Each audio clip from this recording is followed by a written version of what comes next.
there are a few notes on the bassoon that bear mentioning because they're commonly fingered in ways that aren't always indicated in the fingering charts.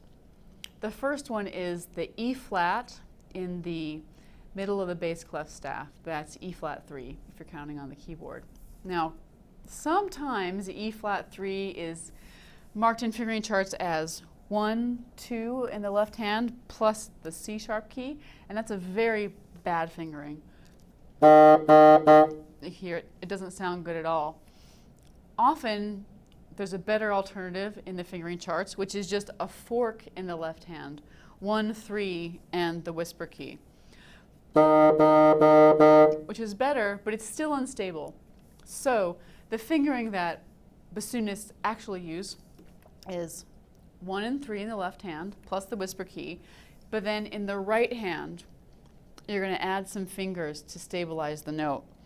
You're going to add the second finger and the B flat key, and you'll hear the difference. It's pretty dramatic. Without the right hand, and now with it. The color's better, it's more stable, it's more in tune. Now, another fingering matter is with the half-hole G. That's the G that's at the top of the bass clef staff, G3.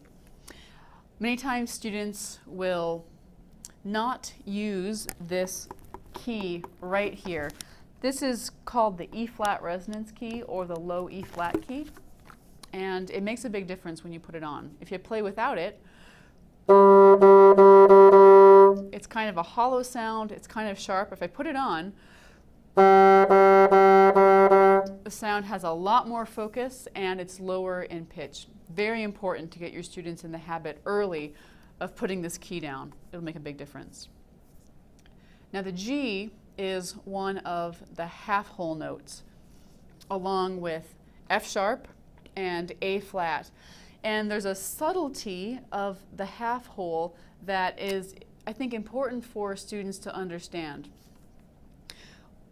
And that is that the lower the note, the bigger the half-hole should be.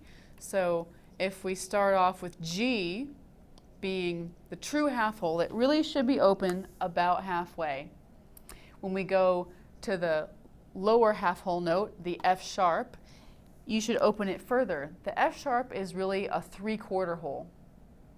And then the A flat is more of a 1/4 hole. So it's going to be more open for F sharp, halfway open for G, only 1/4 of the way open for A flat. If the half hole is off, then the notes might crack, they might be a little bit out of tune. Fine-tuning that half hole will really make a big difference for the student's articulation and their sound.